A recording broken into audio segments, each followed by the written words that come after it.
Hello and welcome to Insight, everyone. I'm Nnamdi Odipo. I'll be flying solo today as Elizabeth Omori won't be joining us on this episode. Today we will discuss the EFCC, its powers to arrest and prosecute, and yet how certain inhibitions impact its operations, and by extension, the anti-corruption crusade in Nigeria. We'll also talk about laughing, but not just for the sake of it. A satirical comedy has always been here with us, and so on this episode, we would explore the issues of social satires and what role it plays in pushing social reflections and perhaps national change. Let's get started.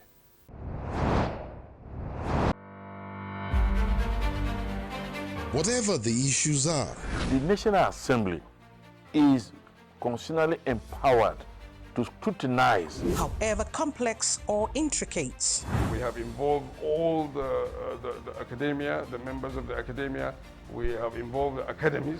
Be it government policies or in fact any issue of public concern. Our job is to help you gain clarity and make sense of it all. This is not really healthy for our democracy. There's a lot of aggrievance in terms of who has been in power longest and who becomes the governor of the state. It's also in the quality of food being consumed. After all, perception is insight. And gaining understanding is also getting insight.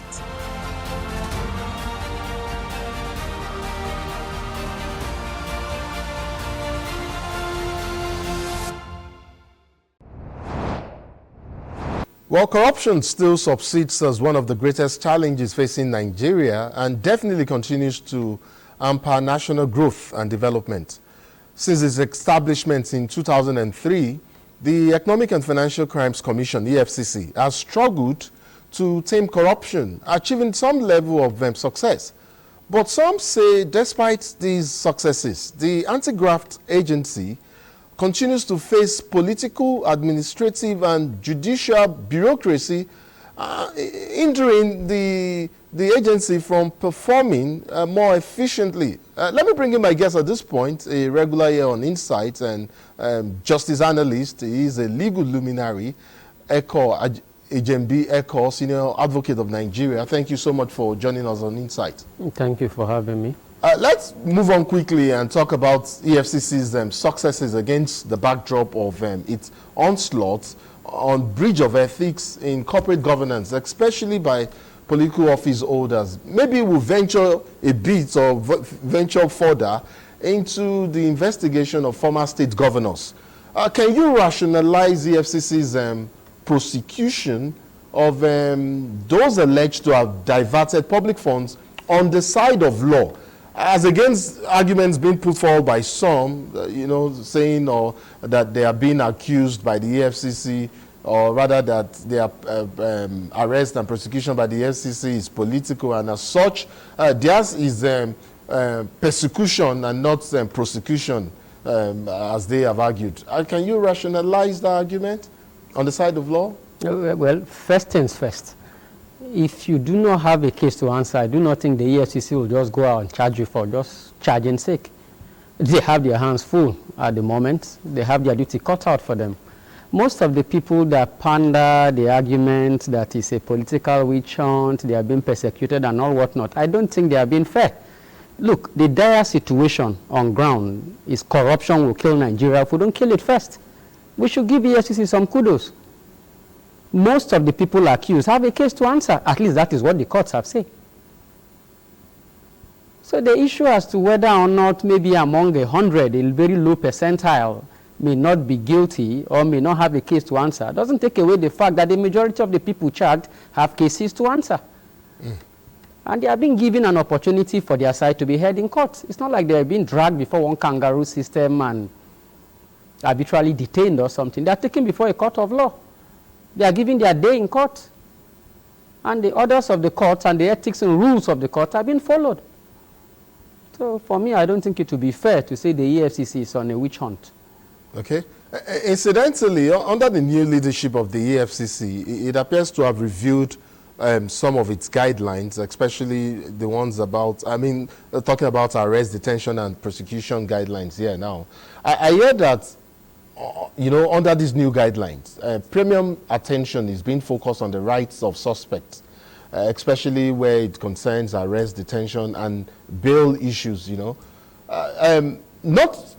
Of course, just so that it won't seem like you're biased, because of course I know you're representing the party in an ongoing suit, you know, involving the former governor. I won't mention names here, but this is a case that the EFCC is pursuing against the former governor. But do you think the commission has so far been consistent in its adherence to, these new revised guidelines, especially in the arrest of suspects? I know it will be sub judice to reference certain issues in the Yahya Bello's case, but can you relate the Commission's arrest guideline in a more generic sense now to the intended arrest of this former Kogi State governor?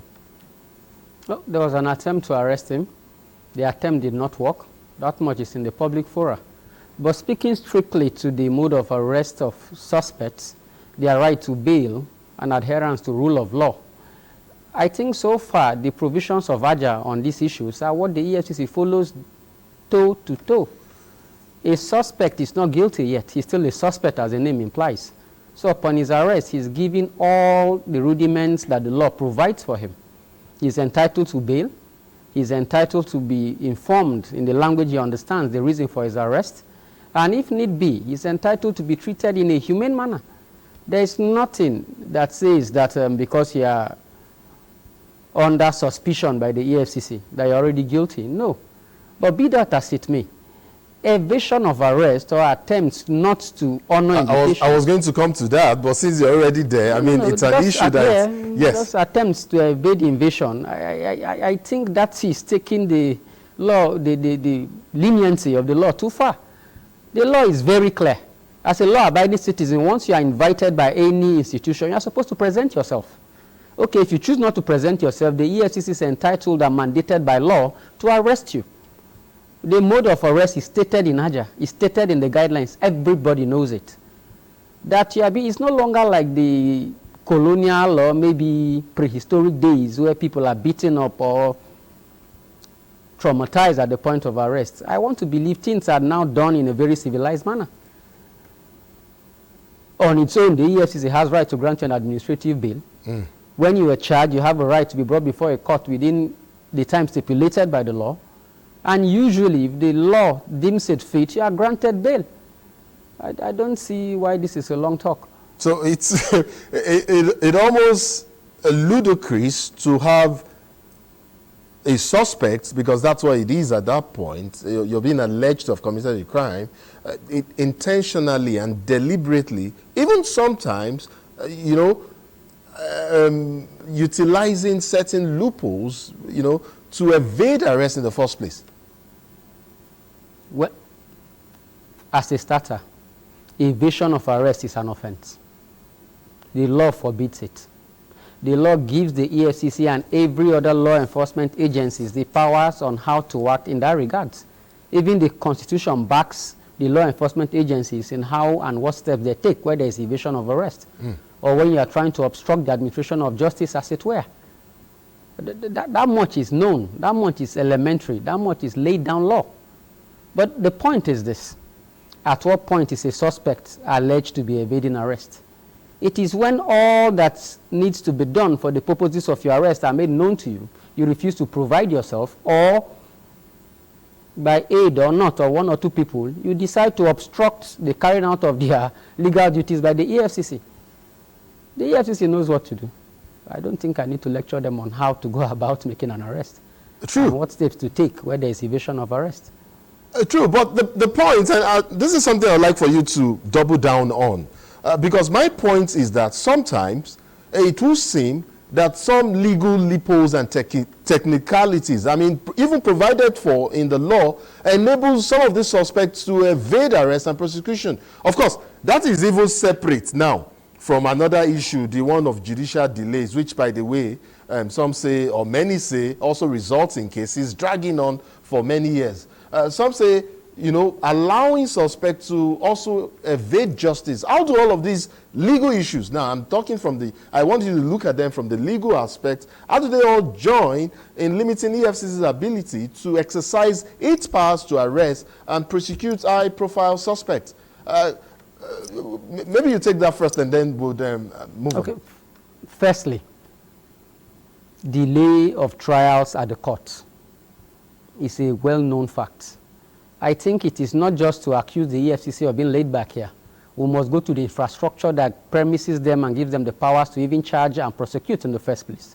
Now, if you take election matters, there's a laid-down procedure that allows it to be expedited. Maybe such a scenario needs to be put in place for the EFCC.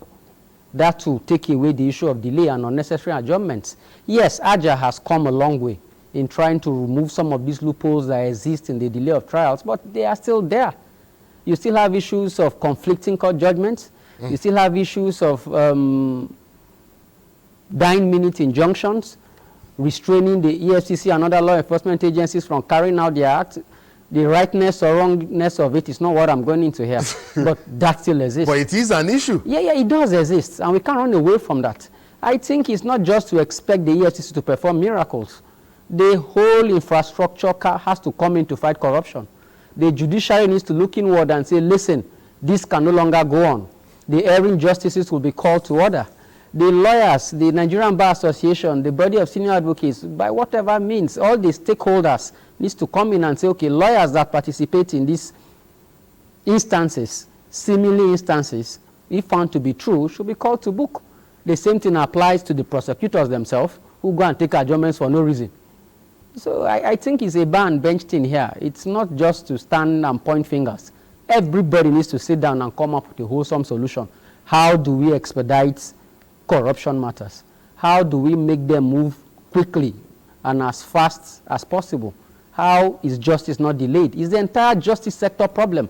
It's not just the EFCC. If you look at the statistics for criminal prosecution, generally you'll be astounded at how long they take. It now takes you back to the issue of the infrastructural issues that the judiciary has. They are overworked. One court is having close to 30-something case matters on his docket for a day. The judge is just human. He's taking records by longhand. All this justice, there has to be a wholesome top-to-bottom justice sector reform. That's simply it. It's not just to point fingers at the EFCC. So, I would like to move you along here and also talk about the imperatives for the agency's attitude towards all cases of corruption. I mean, some would say it needs to be consistent in order to enforce the fact that there is no sacred cow in this anti-corruption crusade in Nigeria. Well, that may be an institutional issue if it exists. Yes, you know, usually a member of the public has an opinion. True. And the informed opinion is that of the participant in the matter. It is possible that some of the judicial and justice sector issues we are talking about is the reason why the view is coming across as if they are sacred cows. It may not well be that the EFCC is being biased, so to speak. It may just be that they have issues. And it's not just a personalized issue, it's a justice sector issue. So I may not want to lean heavily towards the fact that they are sacred cows. Yes, that may seem like that. But then again, that generic proposition, I don't want to take it away. SAN, there's an angle to this discourse I would like your opinion on, and it revolves around this whole issue of, especially in terms of EFCC's approach to prosecuting cases involving breach of ethics in corporate governance for political office holders. And now that immunity clause factors, I mean, in the entire scenario.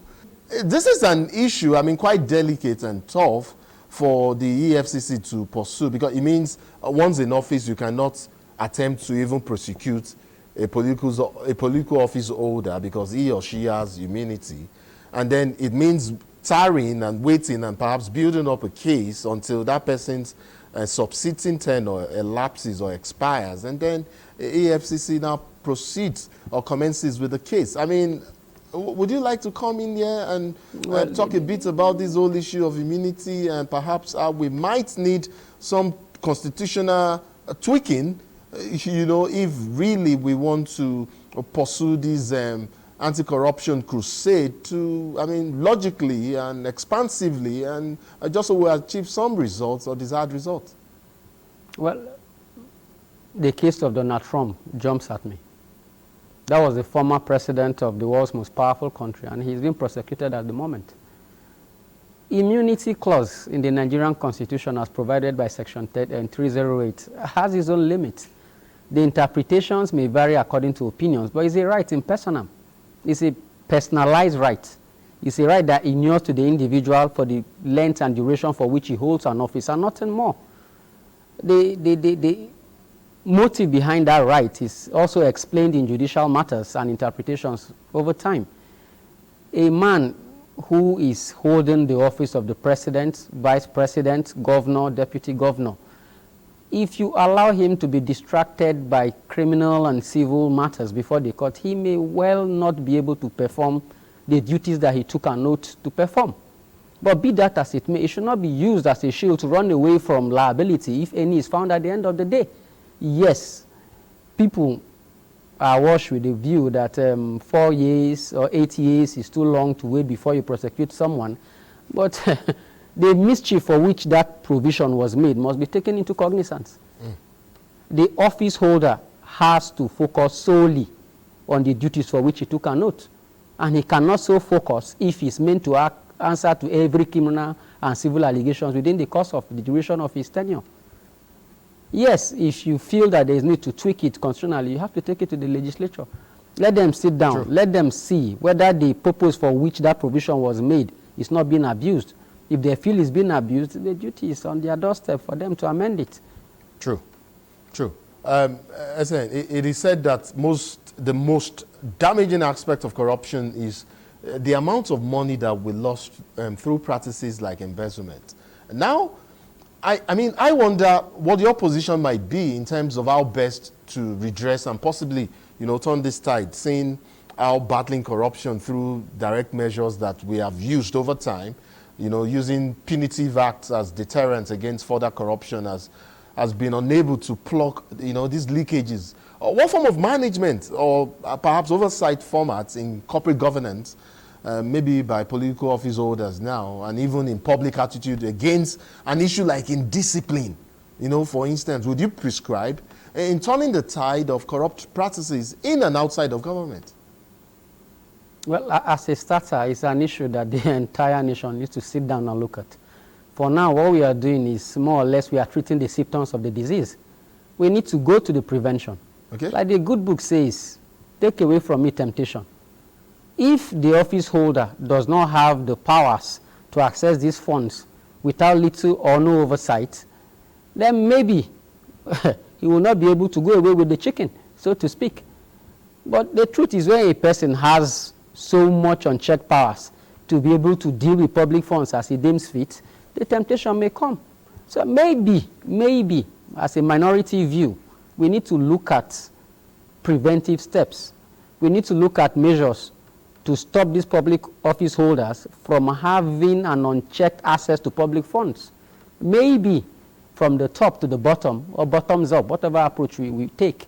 The funds made for each state, made for the federation, made for the local governments, maybe checks need to be put in place to ensure that the office holders do not have access to them according to their mood.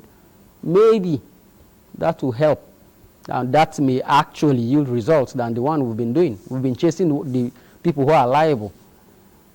And I think a review will show that we may not be getting it right in that regard. So I think it's a situation that calls for a sit down. We need to look at corruption. Yes. Then we need to now tackle it head on. Not just to be reactionary, but we need to take proactive steps from allowing it happen in the first place. That is my own view. Talking about review and situations that we might need to have a sit down, like you've just said, I don't know how much you think or how much impact, whether negatively, positively, or none at all, you think the pardon granted to former, I won't mention names here, but for some former ex-governors, were both granted state pardons, actually by the Council of State. I am wondering how much, whether you think in terms of damage or impact, it might have done to the anti-corruption fight in Nigeria and EFCC's prosecution of high-profile cases involving former governors indicted for subverting state funds? Well, firstly, the pardon granted was done legally, according to laid down laws. So if you are speaking to the legalness of it, it was a legal act that was carried out. True.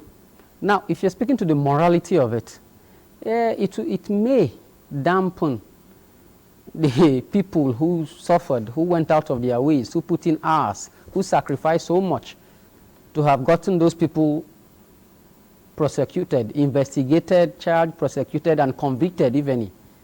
But then again, they should realize that sometimes the law may not be popular, but it's still the law. So if you are speaking to how we should forestall those kind of instances in future, it's a question of constitutional and legislative review. Let the lawmakers sit down.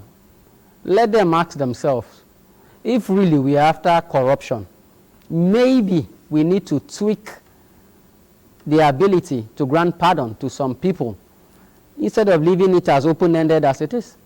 If they feel that those that have been convicted of corruption or corruption cases, as it were, should be exempted from the state pardon, it's up to the legislator. But for the purposes of what was done, it was done legally. Very true. Very true. But I think what most Nigerians talk about is not just the legality of it, but the morality of it. Eko Ejembi, senior advocate of Nigeria, I'd like to thank you so much for joining us on Insight. It's actually a delight and quite exciting to have you speak on these issues. Thank you so much indeed for coming on the program. Thank you, Namdi. I brought sweet, oh, Baba. I brought the sweet. Traffic light. 1 a.m. Then they obey traffic light and nobody they look them. The fear of camera. I tell the guys, they come Lagos. 11 p.m. They never won. Midnight never reach 11 p.m. As you reach like this is one match break. The next car when they come for your corner, you go wine and so boy, then they stop here. They go rob you. Nigeria. Ha! Nigeria with traffic light, see just day, but they show red, yellow, and green at the same time. Anyone you like, you choose. Please don't blame me for laughing there. I must confess that clip was entirely funny. But beyond laughter, there's something about comedians that I find quite intriguing. And that isn't just because they make these funny jokes. For me, and I'm sure for lots of you out there, it is in how these jokes mirror society, giving them some sense, deep sense of worth, and also basis for reflection. It can be easy, I'm sure, for a comedian or an artist to deploy humor and to use their wit to address social, cultural, and political issues in an engaging and thought-provoking manner. But some comedians have mastered these acts of satire and have consistently reminded society of what currently exists as against what is ideal. Let me bring in my guest at this point. He's a master of the act himself. He's a multi-award-winning Nigerian actor. He's a comedian, radio and television presenter.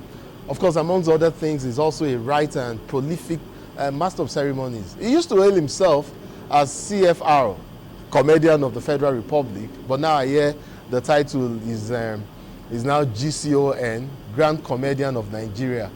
Benga Adeyinka the First. I'd like to welcome you to Insights. Pleasure to have you on set. Hello, my brother. Sorry to have you join us. Not on set. Hello, my brother. I'm from Lagos.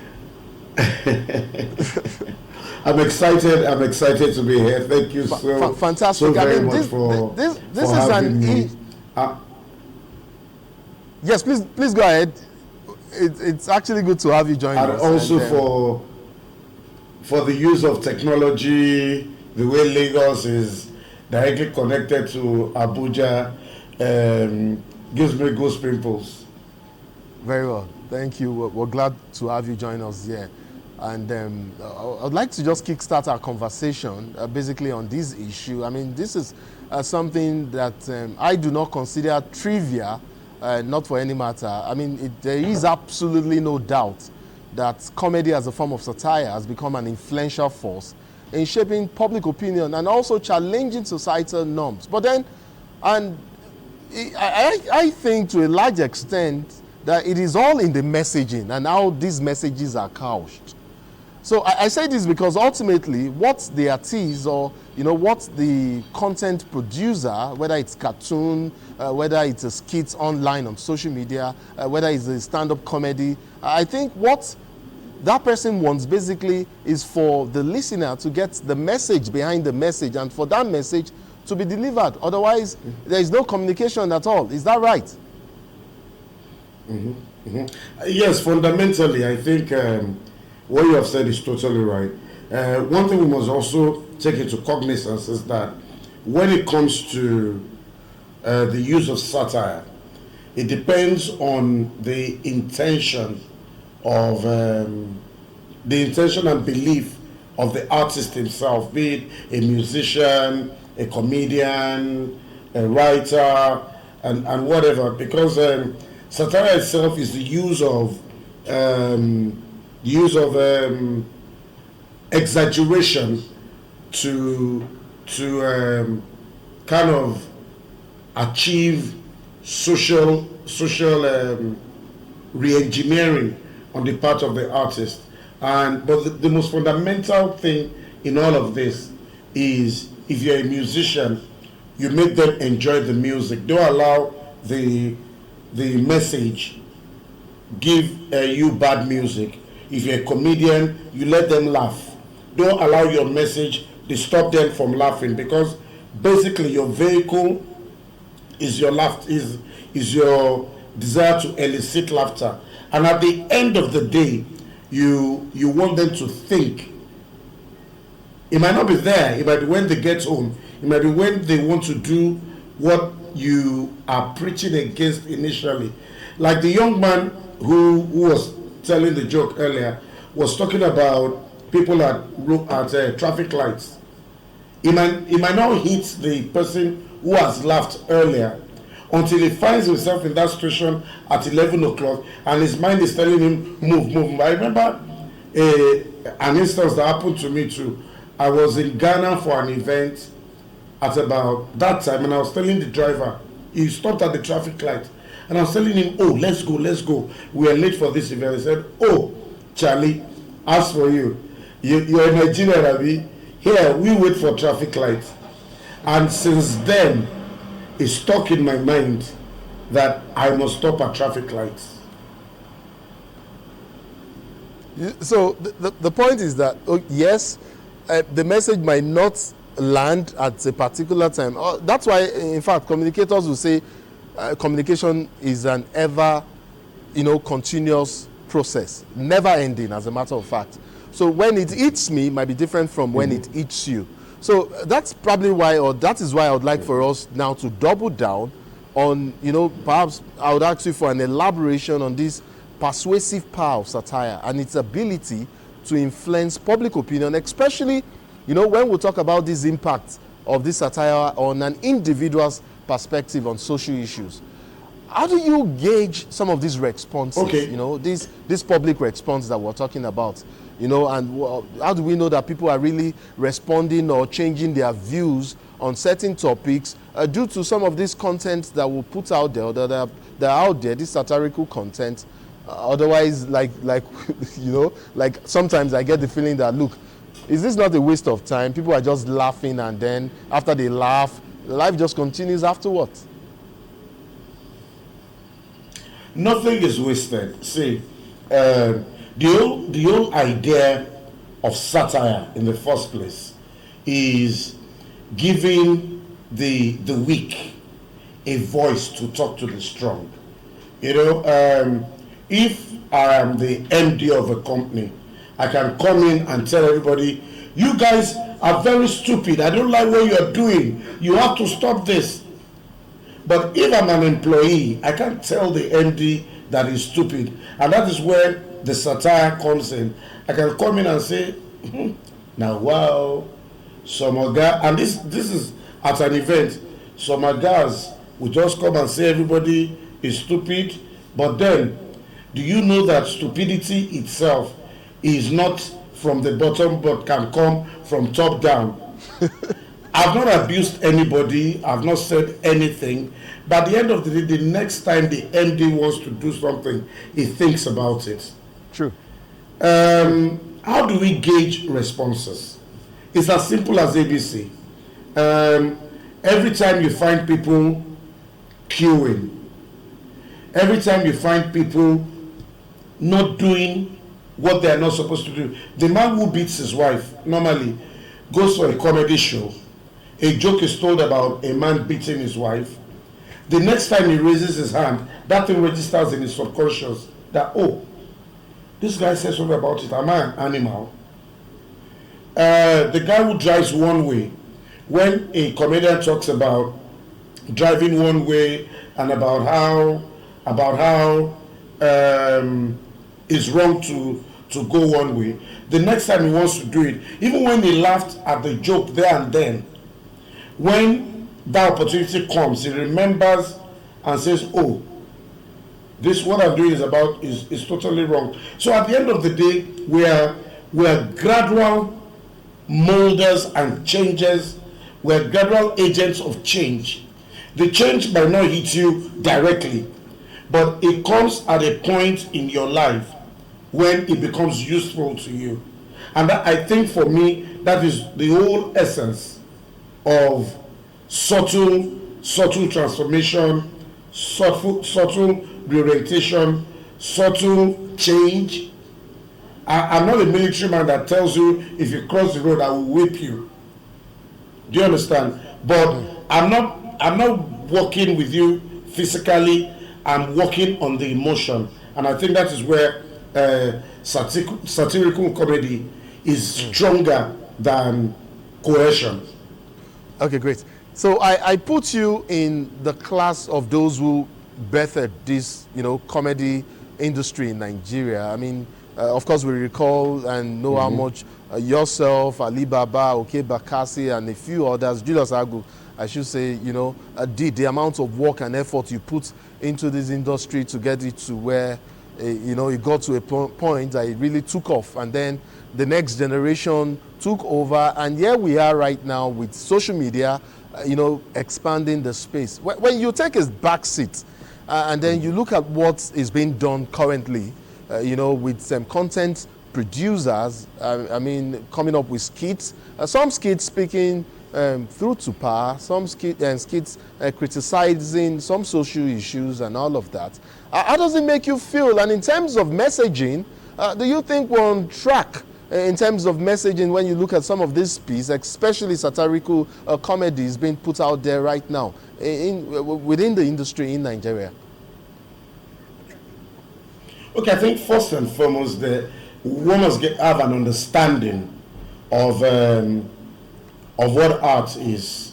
There are two schools of thought in art. Some believe that art should be for art's sake, and the other believe that art should be for a social purpose.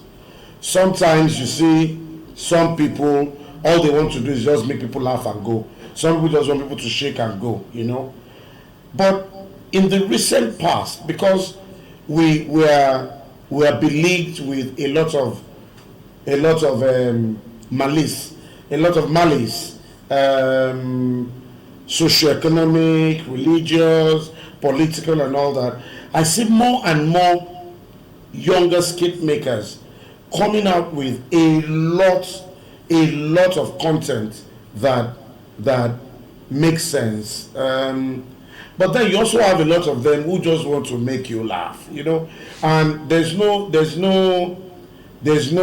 what do you call it? Every man has the right to decide his own destiny. In the words of Bob Marley, in this judgment there's no partiality, you understand? But I feel that we need more people to come out and do, not attack, but come out and do things that will make our people think. It's not just government alone. It's about us on the street. It's about those of us who beat their wives, those who increase the price of food. There was a time in Nigeria we were complaining that, the dollar is going up, Now dollar is going down, but the price of food still stays up. We need to talk to people like that. NNPC tells us there's fuel everywhere, but filling stations and labor people are telling us we are not going to have fuel. We need to talk more about that. I think we need to do more at this point in the history of our nation. But kudos, but then let's also understand that not everybody will do it, because we all don't have the same call. True.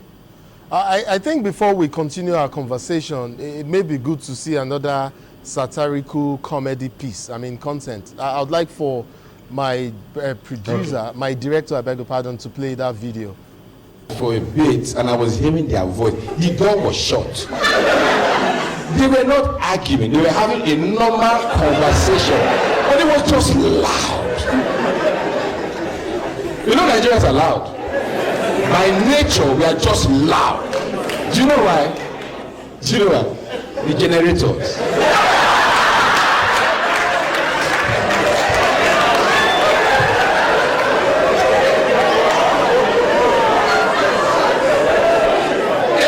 Out of every 10 families in Nigeria, they have that small past my neighbor generator. So you're hearing, how do you want to communicate? You have to shout. How far out? People are salt? What? Salt? I'm not sure how funny that is, but for me, that is really funny. So that is Basket Mouth, the artist popularly known here as Basket Mouth, and he's talking about how loud Nigerians can be, and attributing that to the noise, the noise pollution caused by the generator. But the thing is this, that is a subtle attempt at pointing out the lapses that we have in power generation in Nigeria. And this is again takes us back to the issue of messaging, and now messages are couched. But that way he has done two things. One, he has brought out the issue of power, and two, he has brought out the issue that we are very loud people who need to tone it down once in a while. I don't know if you understand what I mean. I get you completely. When you travel abroad, if you see a group of Nigerians, you will know they are Nigerians. There's no generator abroad, but it's something that we are used to. Subtlety is not our forte. So let me also bring to the fore why the use of satire is very important. We have the opportunity to make people think whilst laughing. We have the opportunity to create an alternative narration. There's a limit to what you can say on TV.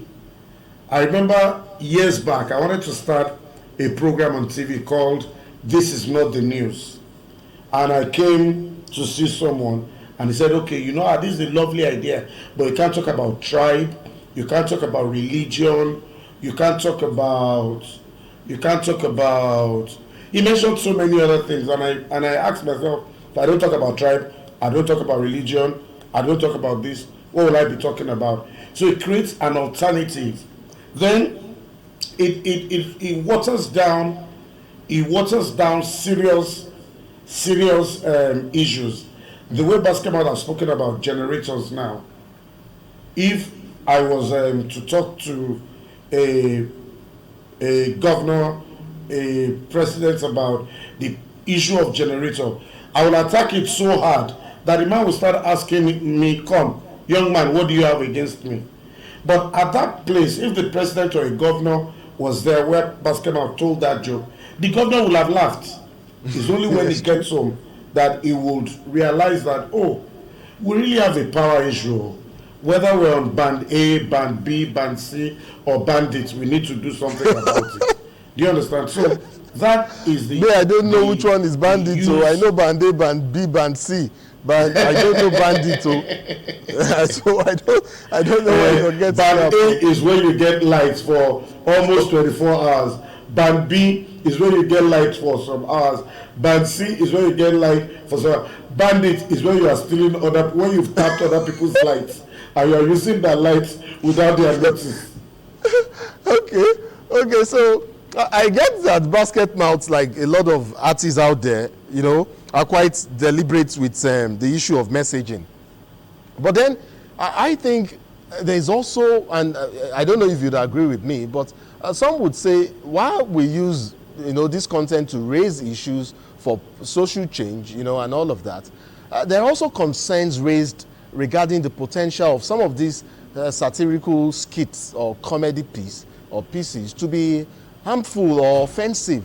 Would you agree, or therefore agree, that there is definitely the need for responsible satire? See, that's why we are lucky and blessed that not everybody is a satirical comedian or a satirical musician. We must have satirists, like they call, in our midst. We must have those who just tell jokes for the sake of jokes in our midst. We must have those who don't even know what they are doing, whether they are satirists or whether they are. But then, when push comes to shove, we also have to be very mindful of the impression we're giving outsiders about our country. Maybe that's why, at the end of the day, most comedians say, "Na joko, na joko, na joko, na joko." You understand? There's a thin line between being offensive, yes, and between being an activist. And with time, with maturity, you get to walk that thin line. For some comedians, they will tell you that, and someone like me will tell you that it's not everything you say that way. Oke Bakassi is one of the comedians I respect the most. He has his ways of delivering some issues that people will consider to be bedroom issues in the open without you even know that without you knowing that it's vulgar, you know. So there has to be you have to learn how to walk that thin line so that you don't become offensive whilst you're trying to get change.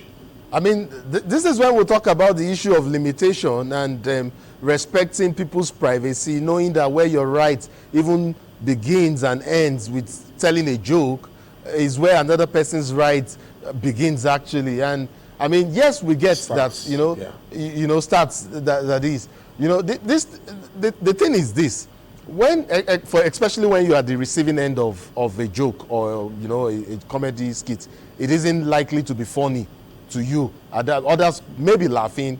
You might even have like a chuckle or you know, on your face, but you're really not finding it funny at all. You know, so the thing is, then make especially the change. Make the change. Say again. Make the change. Well, that is why I want to ask you this. If there were no issues, people will not talk about it. If you're a wife beater and they talk about men who beat their wives, you'll be uncomfortable. So stop beating your wife. If you're a bad leader, when they talk about it and you see that they're talking about you, stop being a bad leader. If you're a bad follower and they talk about bad followers and you see that this thing is really getting at me, stop being a bad follower. See, you can't tell a man with a message how to tell his message. True. But then appropriateness is also key. Rudeness is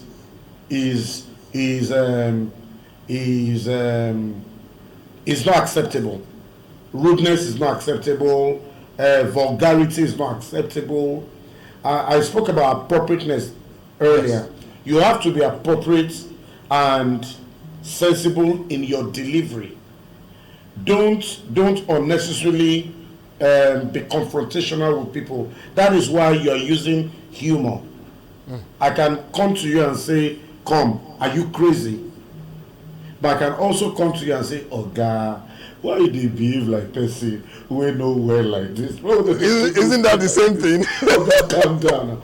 Those are two different ways of getting a message saying the same thing across. Do you understand? I'm saying the same thing. So that is it for me. if we really want things to change, then we shouldn't stop those who are like the voices of the weak from doing what they have to do. But those who also consider themselves to be the voices of the weak should criticize constructively, because I've seen some of my colleagues go overboard, and I think that goes with what you're saying. Yes, exactly. Every day can be, oh, they are bad, they are bad, they are bad. When you see what is good, also talk about it. And again, just to say there, put it out there that, and you and I know this to be true and a fact, that not everybody takes kindly to being criticized, especially not in the open. Not everybody takes kindly to being made a joke of, especially not in the open. I am wondering, maybe I should even ask you this, directly. Have you found yourself in a situation where perhaps you're tempted to criticize some class of maybe powerful people or persons, even though it might, or it would come with real risks, and you're somewhat afraid of personal vendetta, but then you just think, look, I need to still say this joke. And what did you do when you found yourself in such a situation? Well, it's happened to the best of us.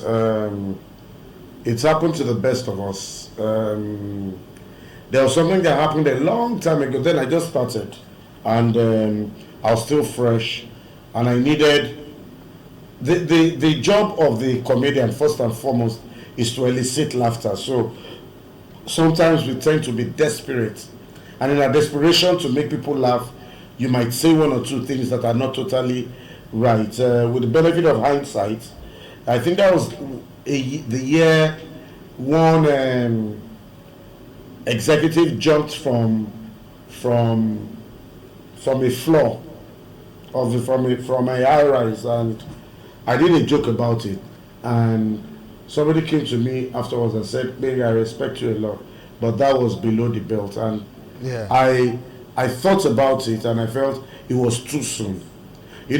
There's something in comedy we call too soon. If somebody dies now of eating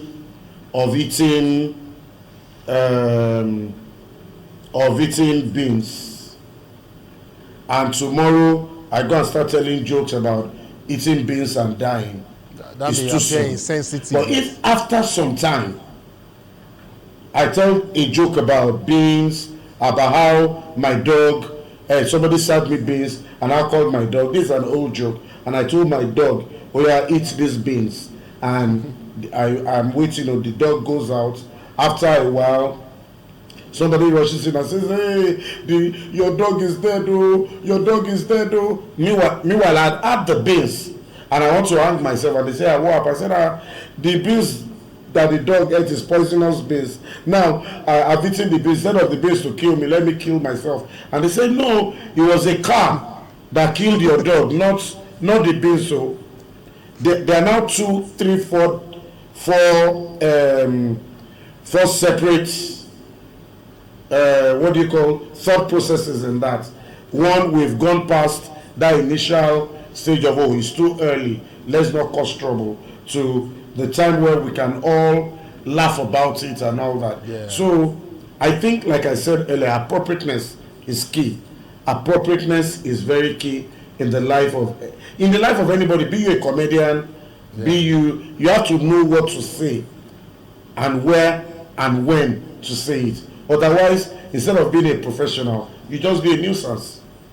In summing up our conversation, and I mean, this has been an interesting one for me, I'm sure for our viewers as well. In summing up and rounding off this conversation. In summing up our conversation. Yes. Do you think, there is, this rise in public consciousness, and even in the coming years, for Nigerians to, continue to appreciate satire as a powerful tool that, forces us to question our beliefs and encourages us to seek, continue to seek social change?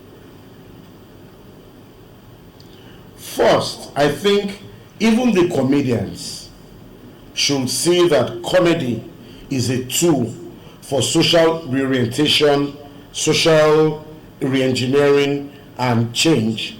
Once you know that, you know the amount of responsibility that rests on your shoulder. And with responsibility comes some form of self-control. You need to hold yourself back. You have to recognize the amount of power you have, because it would be stupid of me to just go on social media and rave and rant on what I'm not totally sure about. So, as the years come by, Nigerians need to realize that artists, comedians, musicians, apart from making you happy, because of what is happening all around us, have to be agents of change. Just like the artists too need to know that it's not just enough for you to tell people, put your hands up, turn around, shake your backside, and that's it. It doesn't stop and end there. There is a responsibility you have with some level of popularity comes some level of responsibility. And you might not be a satirist, but then you can help push humanitarian work. You might not be a humanitarian, but you can help do community service. You can help draw attention to things. As the year comes by, and as more and more of us mature, you find people accepting it more. For instance, the Daily Show. The Daily Show is one of the biggest political satire on TV, and you find American presidents appearing on those shows, laughing at themselves, jokes being thrown at them. We'll get there. Is a matter of time. This will be a good place to close shop. Multi-award-winning actor, comedian, radio and TV presenter Agbenga Kinyinka, the first CFR GCON. But of course, none of these designations are political, by the way, if you're wondering. Of course, CFR being comedian of the Federal Republic, and GCON, Grand Comedian. I remember when the former president came to Lagos. Yes. And we were hosting him, and I was the MC, and I said, there are two. When the president was coming to Lagos, they had to get somebody with a good title to welcome him. He's the GCFR, I'm the GCON. He looked up like that and said, sir, my own GCON is Grand Comedian of Nigeria. Of Nigeria. You made that very clear quickly before you find yourself somewhere you don't want to be. Very clear. I'd like to thank you so much and appreciate you for joining us on Insight. It's been such a delight to, hear your thoughts on this, the evolution of satirical comedy in Nigeria. Thank you so much indeed. Thank you very much for having me. God bless you. And Nigerians, let's learn to laugh. Laughter is medicine for the soul, after all. Thank you so much. And that's it on this episode of the program. Do join us same time next week for more on Insights. My name is Nnamdi Adupo, and I'll see you next week. Bye for now.